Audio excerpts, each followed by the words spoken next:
Hey Paul, sorry to interrupt your tea drinking again, but what would you say has been the hardest thing about becoming a full-time writer? The hardest editing. You don't do the editing! I do the editing! Yes, No, you do the editing. How is that hard?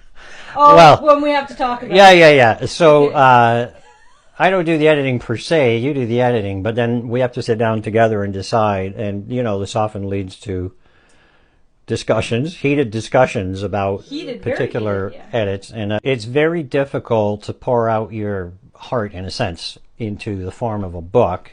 And then the editing process is essentially criticism, right? You're taking criticism on. So you have to be in the right mind space. And I'm not always in mind space for that kind of stuff. So that's probably one of the trickier parts of writing. The actual writing I don't find too bad. In the beginning, it took a while to get used to it. And once I went full-time, of course, treating it as a regular job with regular hours makes it much easier to write the prose. And, I've now written over 3 million words?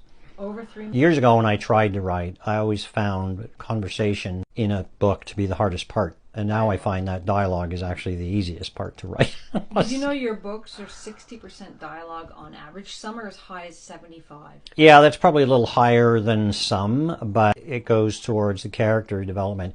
Interestingly enough, the stories I have aren't actually centered on I didn't have a plot in mind first. It was the characters I had in mind first. And then the plot developed around the characters. And that's true for all of the series, actually.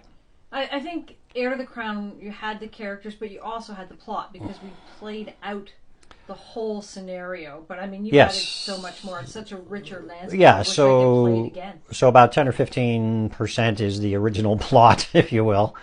But in that case, I had developed all these characters for the NPCs.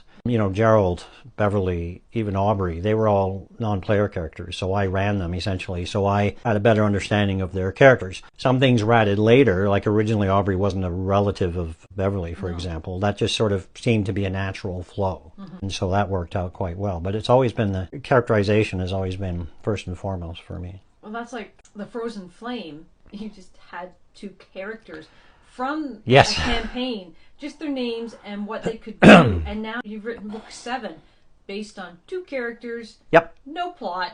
Just that they were fire mage and air mage. Yeah, I kind of like, not air mage, water mage. Yes. I kind of like the idea that they were opposites. And, they say opposites attract, or is the old saying.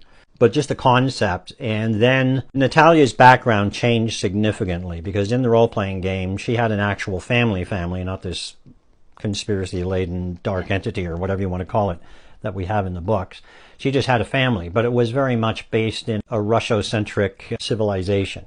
There was a whole adventure where the players went to visit her relatives to solve this mystery. Kind of a haunted house mystery, actually. It was kind of a fun one to run. Maybe I'll pick that apart and reuse it for a Cyric adventure. I don't know yet.